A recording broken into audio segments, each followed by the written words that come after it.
이강진 변호사입니다. 이번 영상에서는 지역주택조합 환불보장증서 관련돼서 어제인 2025년 9월 25일에 선고된 판결 5건과 관련돼서 살펴보도록 하겠습니다. 사실상 이 환불보장증서에 대해서 큰 틀에 대해서는 어느 정도 정리가 된 것이 아닌가라고 생각되는 판결들로 이미 2025년 5월에 있었던 판결의 내용과 동일한데 이 판결의 내용을 재확인하면서 5건이라는 대거 판결을 내리면서 사실상 이 5월 판결을 기준으로 해가지고 지역주택조 환불보장증서가 어디까지 효력이 있는지를 사실상 가르는 중요한 판결이 나왔다고 보입니다. 먼저 결론부터 말씀드린다고 하면 사업계획 승인을 신청을 했거나 아니면 사업계획 승인 이후 단계라고 하면 사실상 환불 청구가 매우 어렵거나 불가능하게 된 것으로 보이고, 그 이전 단계라고 한다고 하면 환불 청구는 원칙적으로 가능하기는 하지만 일부 무효 법리에 따라서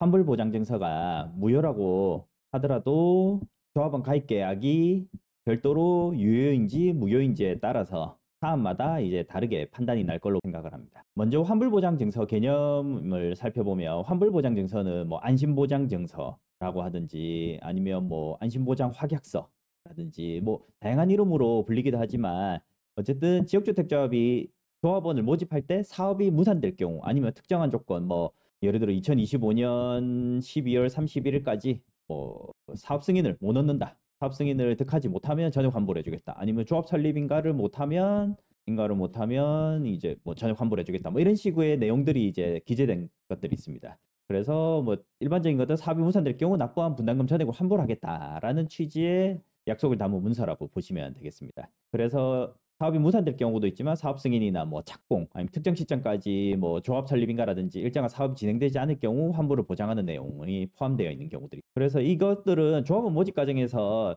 조합원들이 지역주택조합이 위험하다라는 이야기를 듣고 해서 조합 측에서는 이 환불보장증서를 제시하면서 이거 무산이 되거나 아니면 우리가 이야기하는 대로 안 됐을 경우에는 전액 환불해 주니까 걱정 마세요라고 하면서 이런 불안감을 해소시키면서 가입을 유도하는 수단으로 많이 활용을 됐습니다. 그래서 조합원들은 환불보장증서가 당연히 효력이 있을 거라고 생각을 하면서 가입을 하게 되면서 가입계약금으로 몇천만 원이나 되는 큰 돈을 납부하게 되는 것입니다. 실제로 2020년을 전후로 해가지고 이 환불보장증서가 등장을 해서 2020년 이후로 이 환불보장증서를 제시하면서 조합원 가입이 굉장히 많이 되었던 것으로 보입니다. 그런데 그 이후에 이제 조합사업 지연이라든지 사업이 무산이 된다거나 이런 경우들이 많이 생기다 보니까 이 환불보장증서에 근거한 분담금 반환 소송이 많이 급증했습니다.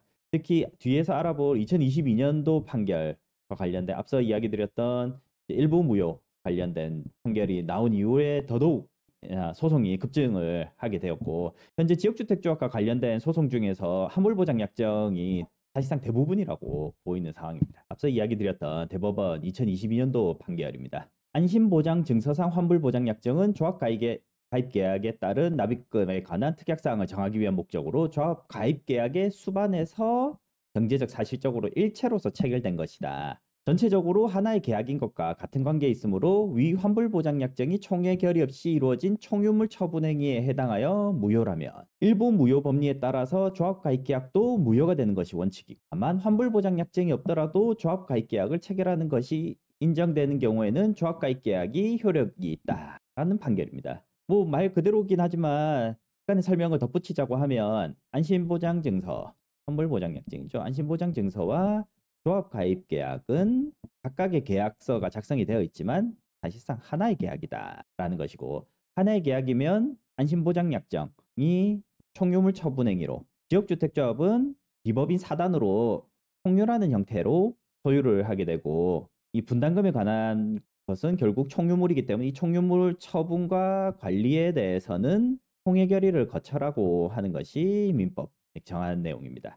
그래서 총회 결의가 없다라고 하면 총유물 처분 관리를 부적법하게 했기 때문에 이 총유물 처분 행위인 안심보장 확약서는 무효가 되는 것이고, 이 안심보장 확약서가 무효가 된다라고 하면 일체로 체결된 조합가입 계약도 무효가 되는 것이 법률행위의 일부 무효와 관련된 부분입니다. 그래서 일부가 무효되면 전체가 무효가 되는 것이고, 다만 이 경우에 있어서 조합가입 계약을 안심보장약정과 별개로 해서 안심보장약정이 없었다라고 한다 하더라도 조합가입 계약을 체결했다 라고 한다면 조합가입 계약만 별개로 유효하다라고 볼 수 있다라고 하는 것입니다. 그런데 대부분 안심보장약정이 있기 때문에 앞서 이야기한 것처럼 조합원들이 가입을 꺼려 하니까 안심보장약정서를 내면서 환불보장을 해주겠다라고 하면서 조합가입 계약 체결을 유도하는 경우들이 많았기 때문에 사실상 안심보장약정, 환불보장약정이 없었다라고 하면 조합가입 계약을 체결하지 않은 것이 대부분이라고 보아서 사실상 이 경우에 있어서는 안심보장약정이 총의결의가 없어서 무효이고 결국 이 안심보장약정이 없은 조합가입 계약이 무효이기 때문에 전액을 반환해야 된다라는 결론으로 이루어지고 이러한 법리에 따라서 많은 소송들이 이루어지고 현재도 진행이 되고 있습니다. 그런데 2025년 5월 15일 올해 15월이죠. 2024-2396 판결을 통해서 이러한 행위에 제한을 좀 가하게 되었습니다.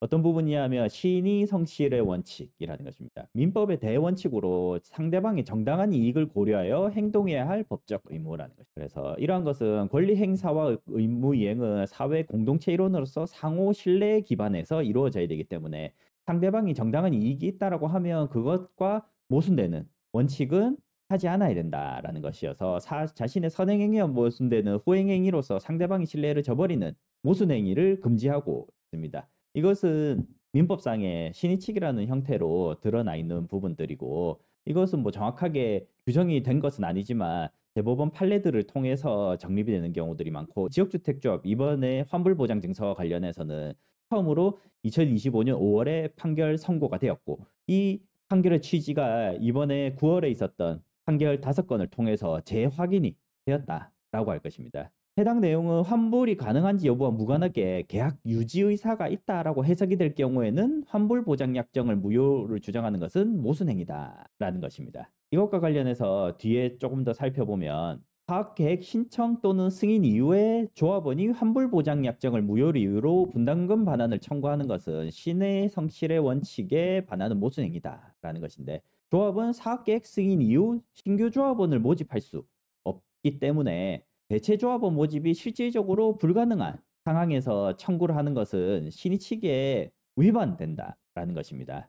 구체적인 조합 상황에 따라서 사업계획 승인이 2022년까지 20년까지 이루어졌어야 되는데 2022년에서야 사업계획 승인이 이루어졌고 소송 자체가 2022년에 이루어진 사건에 있어서는 2020년에 이미 청구할 수 있었는데 청구를 안 하다가 사업 승인이 난 이후에서야 청구한 것은 이것은 신의칙을 위반한 것이다 라는 것을 근거로 삼았습니다. 결국 사업이 진행이 될 것 같다. 특히 2022년 이때가 언제냐라고 생각을 해보신다면 부동산 경기가 막 꺾이기 시작할 무렵입니다. 그래서 이 부동산 경기가 좋지 않다라고 판단이 되니까 뒤늦게서야 당시 2022년에는 부동산 화랑일 때는 청구를 하지 않다가 2022년에 들어서 청구를 하게 된 이러한 부분들을 제한을 두게 된 것이라고 보입니다. 그래서 앞서 이야기 드린 것처럼 이 해당 판결들은 지역주택조 환불보장증서 관련해서 매우 중요한 분기점이 될 것으로 보이고 사업계획 승인 이후 탈퇴 환불 청구를 사실상 차단하게 되는 효과가 될 걸로 보입니다. 그래서 현재 하급심에서도 진행되고 있는 많은 사건들이 사업계획 승인 이후에 청구된 것들이 있을 것인데 이러한 부분들은 많은 부분들이 신의칙으로 뒤집어지지 않을까 이렇게 생각을 합니다. 그래서 이렇게 된 이상 이제 토지 매수율이 높고 사업 진행 가능성이 있는 조합은 사업 추진에 긍정적인 영향이 있을 것 같습니다.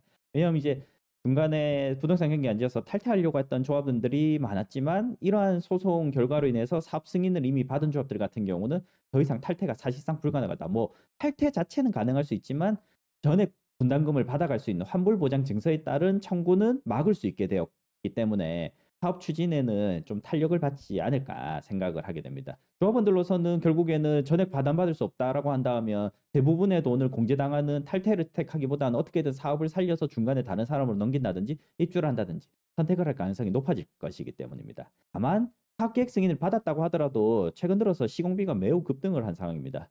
이 표준 건축비가 이미 평당 800만 원이 넘은 상태입니다. 표준 건축비가 800만 원이란 거는 실제 계약을 하는 건들은 평당 900만 원, 1000만 원에 이른다고 봐야 되기 때문에 기존에 조합원 모집 당시에 분담금이 평당 뭐 500만 원 이 정도 선에서 했다고 하면 건축비 자체가 2배로 이상 올라버린 상황이라고 보이기 때문에 이렇게 되었을 경우에는 사업성이 낮고 특히나 일반 분양가를 높일 수 없는 외곽 지역들 같은 경우는 사업 승인을 받았다고 하더라도 결국에는 사업 정리 속도가 가속화될 것으로 예상이 됩니다. 특히 사업 승인을 받지 못한 조합들 같은 경우는 더더욱 안심보장증서에 따른 반환 청구가 많아져서 어렵게 되지 않을까라고 하는 생각이 있습니다. 그래서 앞서 보여드렸지만 이것을 정리해서 본다 하면 조합원 모집 단계에서는 환불 보장 증서가 있다 하면 원칙적으로 가능하나 다만 가정적 의사 판단 시 환불 보장 없이도 가입했을 것으로 인정되면 반환 청구가 불가능하다라고 보시면 되겠습니다.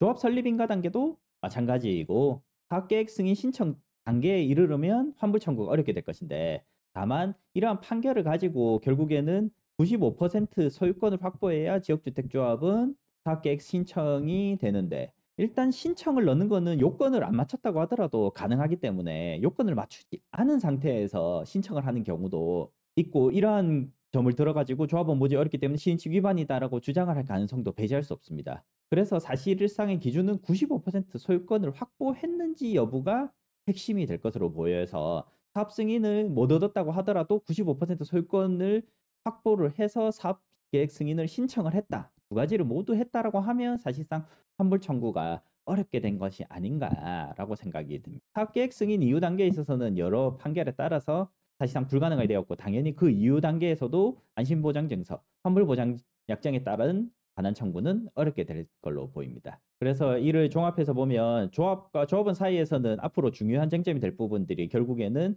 조합 설립 인가 단계까지 뿐이고 사업 계획 승인 단계에 있어서는 사업 계획 승인이 이루어졌거나 신청을 했다라고 하면 이 사업 계획 승인 신청이 제대로 된 것인지 여부가 약간 다퉈지겠지만 그 이전 단계에서는 환불 보장 약정이 총회 결의가 있었는지 관련 회의록과 결의 문서 부분을 확인해 보면 될 것인데 총회 결의가 있었는지 그러니까 여전히 계속 다투어질 것이고 조합원들이 분담금 납부 이력 특히 사업계획 승인 이후 납부 여부도 문제지만 조합 예를 들어서 환불 보장 약정 같은 경우에 뭐 언제까지 뭐 2025년 12월 31일까지 조합 설립 인가가 나야 되는데 그 이후에 조합 설립 인가가 났고 그 이후에 분담금을 납부했다라고 한다면 이건 역시 신의칙으로 제한될 가능성을 배제할 수 없기 때문에 이러한 부분에 있어서 많이 다투어질 것으로 보입니다. 그래서 변호사들 같은 경우는 결국에는 사업 진행 단계를 확인을 할 수밖에 없을 것이고 조합 가입 계약 체결 시점 그리고 환불 보장 무효 인식 후에도 어떤 행위가 모순되어 있는 행위가 있었는지 없었는지 이러한 부분들을 확인할 것이기 때문에 이러한 부분에 대해서 소송을 하려는 분들은 본인들의 행동에 대해서 명확하게 밝히고 상담을 받으신다 하시는 것이 좋을 것 같습니다. 왜냐하면 결국엔 이러한 이야기를 하지 않고 소송을 제기했다가 조합 측에서 이런 모순된 행위에 대해서 자료를 제출하게 되면 결국 신의칙으로 청구가 기각될 수 있기 때문에 상담 단계부터 명확하게 자료를 모두 내놓고 상담을 받으시는 게 좋을 것 같습니다. 그래서 환불보장약정 효력이 안 받아들여질 때를 대비해서 착오 또는 기망 취소를 병행해서 주장을 하면 될 것인데 이것은 환불보장약정이 보장약정이 유효하다고 나는 인식을 했기 때문에 이것에 대해서 나는 착오가 있었다. 그렇기 때문에 취소를 해달라라는 청구이고 대부분 환불보장 약정 자체가 무효이기 때문에 조합가입 계약이 전체가 무효다라는 식으로도 하지만 이렇게 착오를 인정해서 받아들여주는 경우라든지 뭐 이 부분에 대해서 사기 주장을 해서 취소를 주장할 수 있는데 대부분은 뭐 착오 부분으로 많이 이야기를 하지 않나 생각을 합니다. 간혹 이제 이렇게 착오 취소를 인정을 한 판결들도 있기 때문에 이런 부분을 병행해서 주장할 필요가 있다고 보이고 사업계획 승인 이후 단계에서는 신의 측 항변에 대비해서 환불 조건 성취 불능이 되었는지 뭐 예를 들어서 사업 진행이 불가능하게 된 것이 아닌지 뭐 이런 부분에 대해서 추가로 주장을 해야겠지만 사실 이 부분 같은 경우는 대법원에서 거의 뭐 받아들여지지 않는 부분들에서 사업 진행 불능으로 인해서 반환을 해라라고 하는 것은 거의 보지 못했고 오히려 사업 진행 불능으로 인해서 결국 이것은 조합을 해산하고 청산해야 될 일이지 일부 조합원에게 반환을 해서 해결될 문제가 아니다라고 판단하는 경우들이 많이 있습니다. 여기까지 설명을 드렸습니다.